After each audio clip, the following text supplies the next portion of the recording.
So just a little background on Evoke before handing off to Harry to get into the meat of the presentation with the case studies. My name is David Leffler. I am in the Dallas office of Evoke Technologies. And just, again, a brief intro about our company. We have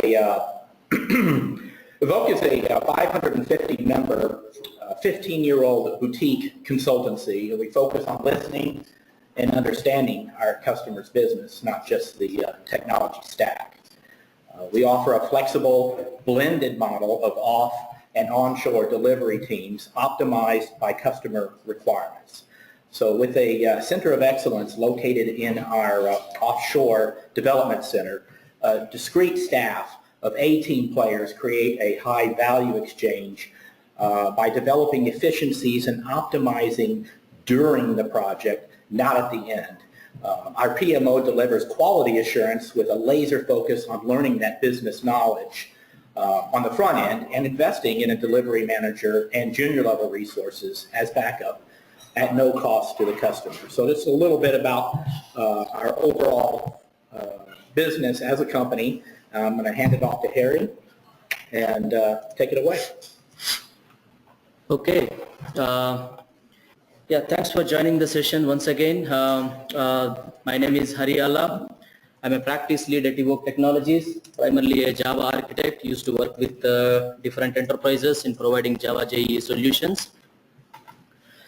So, yeah, so today every business is speaking about digital transformation, right? So every business has their own way of interpreting and inferring, depending on the maturity model their business is into. You know, to start with from IoT, where you establish a digital communication across entire ecosystem, big data, analytics, robotic process automation, and Industry 4.0, which is coined as, the fourth generation revolution on top of computer automation. You can keep on naming. But in a simple layman terminology, the core foundation for this digital transformation is going paperless. So the moment you digitalize a paper, you got the data ready. The moment you have the data, you can run the diagnostics. The moment you run the diagnostics, you could innovate on the business, right? You could optimize, improvise. So you could do whatever the versions that we just spoke about. So today we are here to present and share some of our experiences. As you know, one of our clients underwent this digital transformation, what it took and what it meant for them. Okay. So let us have a quick overview of the business that our client belongs to.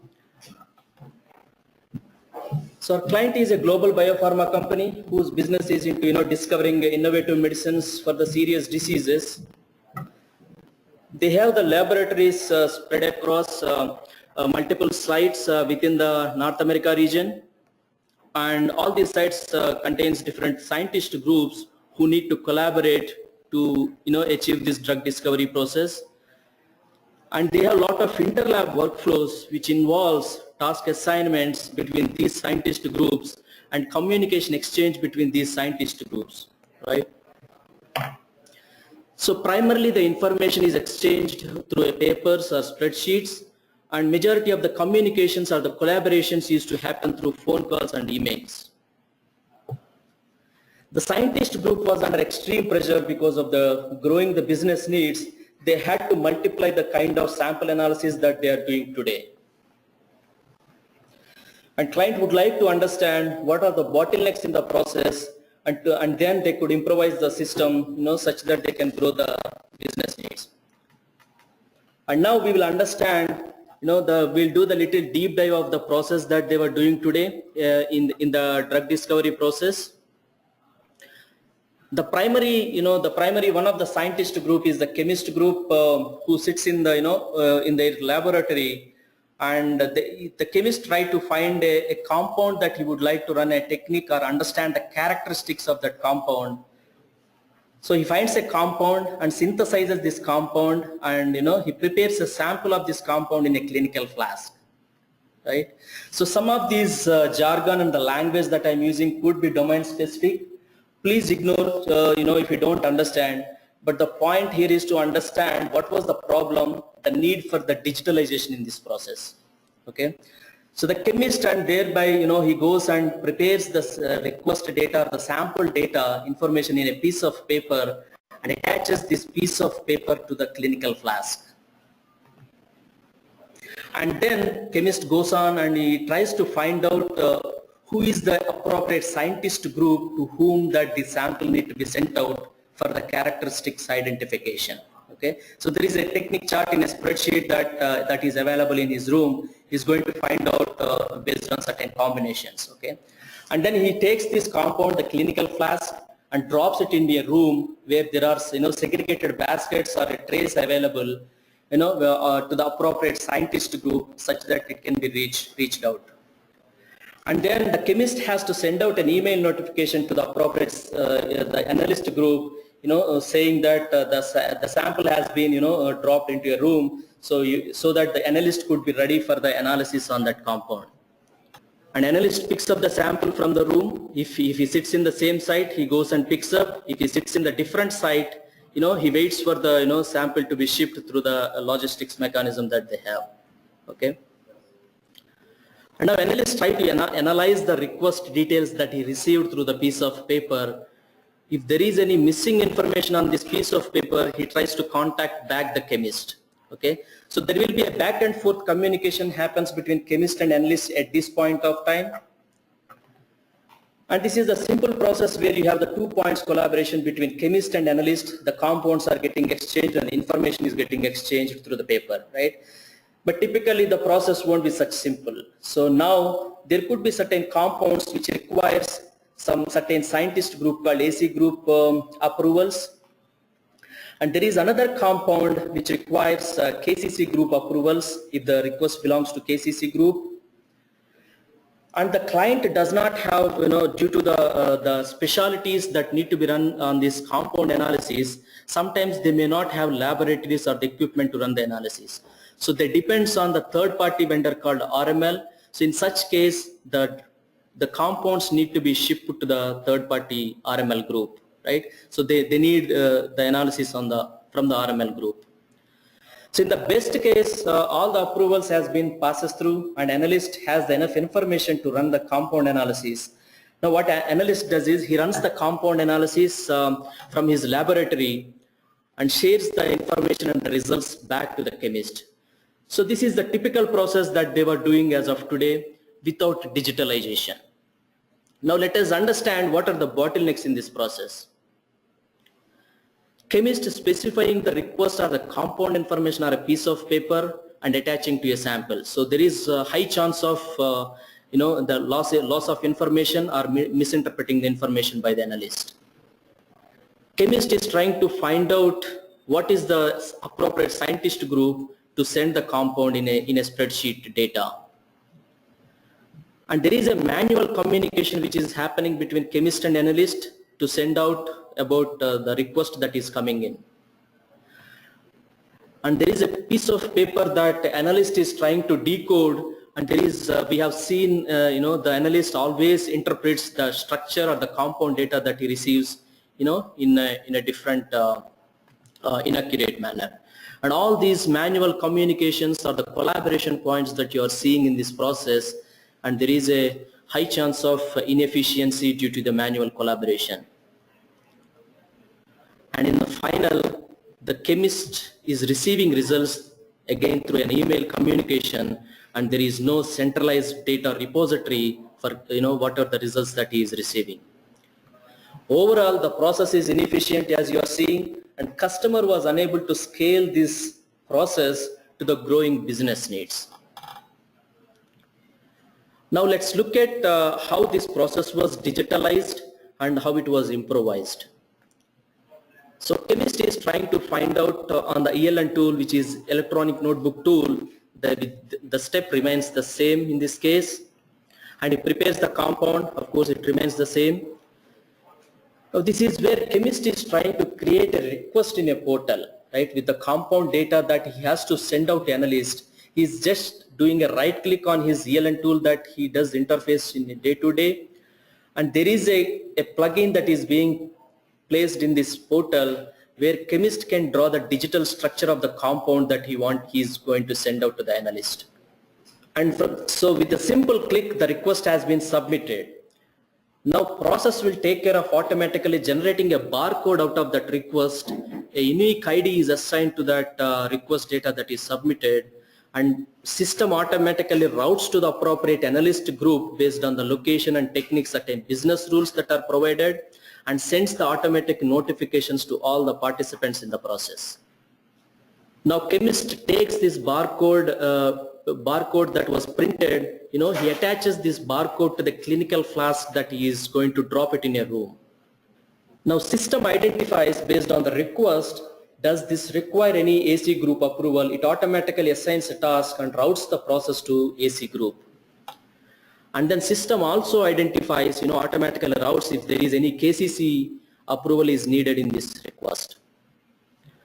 And then if there is a third-party dependency, system has the business rules embedded such that it pushes this automatic task assignment to the third-party group RML queue.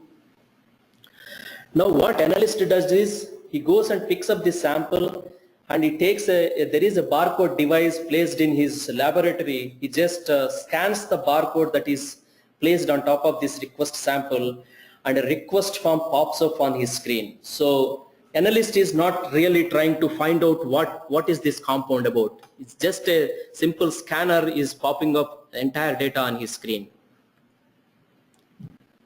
So if there is any missing information on this request, he simply clicks on the reject request and within the same form that got opened. An analyst runs the techniques on the compound, assuming all the information is available. And analyst sends the results back, attaching to the same form that got opened in the portal. And chemist receives the results thereby. So let us see what was the improvisation in this process after digitalization. A simple right click that chemist was working on in his day-to-day tool created entire request data in a digitalized form, and chemist was able to draw the digital structure that he was doing earlier in a piece of paper. A barcode that was generated based on this request is the key in the request exchange between the chemist and analyst. All these point of collaborations in this process has been automated, and the process is automatically taken care of based on decision management. And now the results are tracked along with the request that is being, happening in the portal. So the results can be centralized and they have the data ready for all the analysis that are happening. So after the digitalization, as we can see, there is a transparency has increased between the collaborations that are there in the process, and there is a reduction in the back and forth communication between all these collaborations. And the client in the scientist group was able to perform about 4K requests or the sample analysis before digitalization. The same thing has been dramatically scaled up to 54K requests per quarter. Overall, you see a lot of this back and forth communication has been eliminated, a lot of human efficiency drastically improved. So that's the digital, after the digitalization, that's about how it went through. And so this shows the journey that the client underwent. So for about almost 3 quarters, in the 2015, so there was, so digital transformation is not just about technology. It's more about, it requires a cultural change in the organization, and people need to be ready for this transformation. So it took about 3 quarters for the organization and the people and the system to get ready for this transformation. And after 3 quarters, it took about 6 months to build a first digital solution in the, for this client.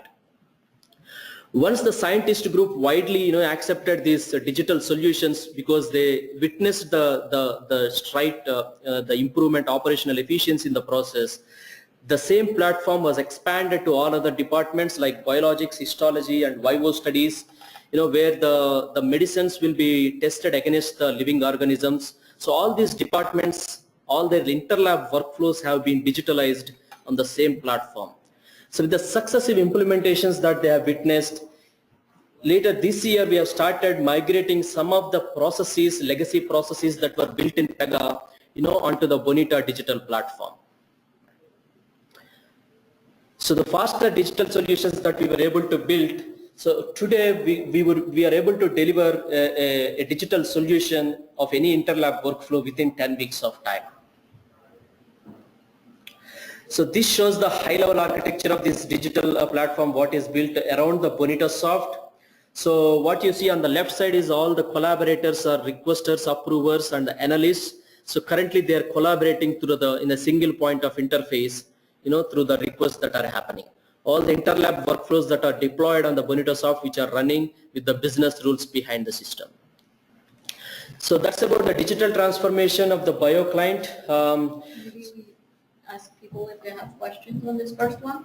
Yeah, definitely. So we'll give a couple of minutes. If there are any questions, probably we could take on this case study. The questions, if you have a question, you need to type it into the question element of your computer. And if you have questions here, please do. For the moment, I don't have any written questions. No. Okay, so let's go and we can go on the second one then. Yeah. Okay, so the second case study is about so we understand Bonita BPM process automation can standardize the workflows that you would like to that you have in your organization. But one of our customer has a complete ecosystem which is already built in. So in which they would like to, plug this Bonita platform for some of their data authorization and data steward workflows in the master data management system. So let's have a look at what is this need and, understand the details of the solution, how it was provided. So the client is a global paint manufacturing company. They have manufacturing facilities spread across North America, NA and EMEA and Asia Pacific regions. The client would like to implement a master data management system to have a single source of truth for managing customers, vendors and materials on which their business runs as of today. They would like to have a better data governance of these master data management and wanted to avoid if there are any SOX compliance issues with the data steward activities that happens. So Bonita platform was chosen for these data steward activities where the data collection and data authorization will happen in this master data management. So because when we say master data management, typically you will see two kinds of integrations. You will have upstream systems where the data will flow into this MDM hub and the downstream systems where the data flows back. So Bonita needed to be plugged in this entire MDM ecosystem for the data authorization. So this shows the solution entire ecosystem that was there. So the talent was chosen for as an MDM hub, and it also acts as a data integration for these upstream and downstream systems. And Salesforce and SAP was the data upstream systems where some of the data flows like customer onboarding and material data would be flowing into this MDM hub. And sometimes when there are mergers and acquisitions happens, the data comes through spreadsheets. So there are multiple varieties and multiple channels that data flows into this MDM system. And Informatica used to act as a data exchange between this upstream and downstream. And there were multiple legacy and intercompany applications where data used to flow in or flow out, which were already available within the ecosystem. So given this ecosystem, the Bonitasoft needed to be integrated or plugged into such that data authorization can be standardized. So highlights of this solution was because Bonitasoft is an open source nature and the kind of REST APIs that exposes, so it was able to connect to the talent for the data that is incoming from the Salesforce and spreadsheets. And the connector framework that Bonitasoft provides, the data was able to push again back to the other downstream systems when the data authorization happens. So in this entire solution, the Bonita and Talent acts, complement each other in this kind of complex data integration that was needed in this MDM. So this shows the high level architecture where, so these are some of the legacy systems that were, waits for the inflow of the data once authorization happens, and Salesforce and Informatica for exchanging the data, and SAP for, where the transactions runs, and Bonitasoft has been plugged into this entire ecosystem for the data authorization. So the conclusion from these two case studies is extensibility of this Bonita platform was the key success for our Biopharma client, where they were able to build a custom platform on top of Bonitasoft, and they could able to digitalize the processes of their interlab workflows quickly and deliver to the business. And from the second case study is the enterprise integration capabilities of Bonitasoft was a key factor, so that the Bonitasoft was seamlessly plugged into this to achieve the BPM capability in the complex MDM ecosystem. Yeah, so that's about we would like to present. If there are any questions, I would be happy to take and answer them. Thank you. The question is, you're saying that you use some extensibility of the platform, right? Platform. Right. So I was wondering what kind of extensions you use, maybe connectors, maybe REST APIs, this kind of things. Yeah, it's majorly the REST APIs because in Biopharma client we had to build certain digital components around the Bonita platform, like barcode scanner integration and drawing the chemical compound structures through a digital plugins, right? So when we wanted to use this, we wanted to decouple these components from the Bonita components such that it is easy to switch in any case of we didn't want to tightly couple these plugins with the Bonitasoft. So we established a wrapper on top of Bonitasoft which was consuming Bonitasoft APIs. So REST APIs was really the key there, such that we were able to decouple these digital components with the Bonitasoft. Was it in Java or was it in different language? So yeah, we wrote it in Java. Okay.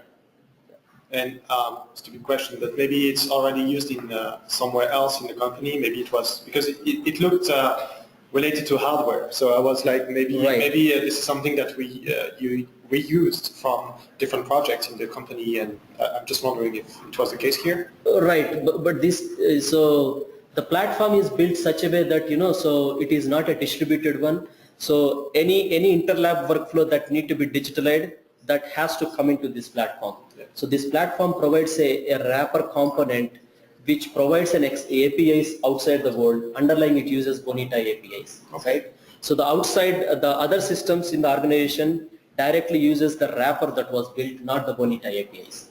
Okay. And I had the second question. It was more like, because you said you showed us the timeline, how much time it took to make the application overall.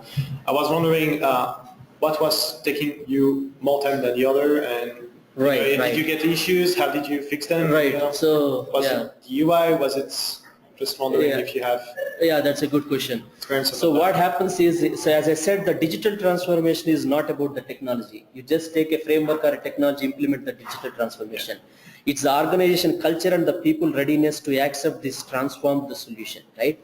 So it's majority of the time, make the other systems ready to accept this platform that you are building, right? There should be openness to connect and talk to each other, exchange the communication.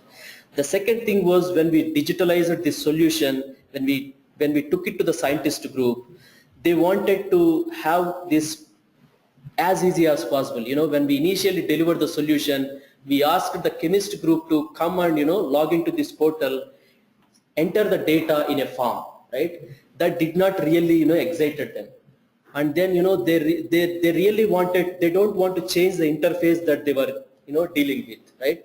They wanted to still use that ELN tool, which is a very proprietary tool. Their day-to-day activity happens. From there, can they submit the request? Simple with a click.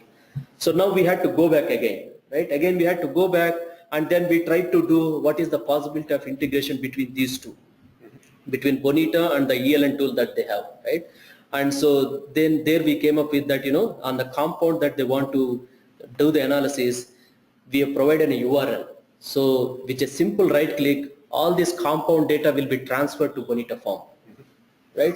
So it is a seamless. Now they feel that they are working on ELN tool, but actually a form got opened with entire data. Yeah. They are not feeding anything. So entire structure, the molecular weight, the data got transferred. Form is ready. With a single click, the form is submitted. That eased a lot of their work. That's where, they were quickly able to scale these samples that they were running. And you're talking about scale. Did you use the cloud or something, or it was just? No, it was on premise because of the sensitivity or the information security that they have, because it's a drug discovery. So they don't want to have this data on. So they have like dedicated data center on premise servers. Yeah. That's good. So the scaling is not from the infrastructure wise. The scaling is in terms of the volume of the requests and the human efficiency that they were doing. Yeah. Right. And again, I have a question, so I will just shoot you with that. It's more about maybe some concurrence you have. I mean, when you started this project, did you look into, maybe not you, but maybe they did look into other solutions, and why did they actually choose Bonita down the road? Why BPM, why Bonita? Right. So as we were saying, they already have a Pega as their BPM platform, right? Okay, so they have. But they were not successful, or they were successful, but it was taking quite a long time for them. And the ability to build a custom digital plugins around the BPM platform was the key success factor for them, right? Pega comes up with the entire bundle. So it is difficult to plug any things. Either you live with the platform or go out of the platform, right? Whatever is there. But Bonitasoft was, very easy to, take the only engine module or maybe UI module, plug whatever you want around that. We were able to build a custom platform around Bonita platform, right? Yeah. So that's where they were able to successful, and that's the reason they were migrating some of the workflows from Pega to Bonitasoft, because this has become faster than like the Pega. So it was faster to do the transition than making a development. Yeah. So there was a workflow. It took almost 1.5 years till it did not went live in Pega. Okay. So we were able to deliver that in 3 months in Bonitasoft. Yeah. This digital platform that was built on Bonitasoft.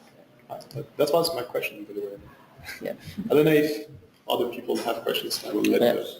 I was just wondering, I mean, I don't know if it's very relevant or not, but the first use case you discussed that will perfectly make sense to me. The second one, what was Bonita's role in, I mean, it was something related to the master data management. Right. How did Bonita, added value in this use case? Right. So master data management is about, you will have multiple data or multiple versions of data, or duplicate data, or uncleaned data coming into your enterprise systems, right? There are multiple versions of data. You don't know what is the single source of truth, what is the golden record of that data, right? Because of the multiple systems that are coming in. So now to clean up this data, and it's not just go and pick up one of the record and then a data steward comes and says that this is the golden record, go and use it. It's not just like that. So there is a data authorization that goes in. So data authorization is about, so when you choose, let's say, a material record, a material data composes of what warehouse that it belongs to, what plant that it got manufactured, and where is this is going to be pushed in. There is lot of data, close to 800 fields of data composes a material data. So now these 800 fields of data, so you got it from some version or through spreadsheets or anything. So how do you authorize? How do you say that this data is authorized to use in any plant, right? So in a master data, what happens is there are a set of people called data stewards who owns the data. So there are people who are authorized to capture plant data for that material. There are authorized to capture the procurement or the facility data for that. So there are multiple sets of data within the material who are authorized to do that. So this is again a human orchestration where the workflow will happen, in this data authorization. So that's where, you standardize. The Bonitasoft was used for the data authorization, but the data that comes from multiple systems has been integrated through Talent as a data integration platform. And once the data comes in, Bonita does the standardization of this data or authorization of this data. Once data is authorized in the Bonita, it sends back to the downstream system saying that this is ready to be used as a single source of truth, right? So that's where Bonita fits in a collaboration. So if it wasn't Bonitasoft, do you have any other alternatives or service providers who offer such services as authorization and who could do the same job? But Right. do you have any? Right. So any MDM system, one of the important aspect of master data management is data authorization, right? So this data authorization need to be provided by MDM system. Like Informatica, has tie-up with some other data authorization platform, and they provide this module. In case of Talent, they have partnered with Bonitasoft. That's where they provide data authorization. End of the day, it's a BPM platform that is needed for data authorization. Okay. Well, thanks a lot. I think we'll close it for today, and thank you for attending, or either virtually or in person. If you need to listen to this webinar again, or if you want to share it, we will post it on YouTube in different sections, so it's not too long. Okay. Thank you. Thank you. Thank you.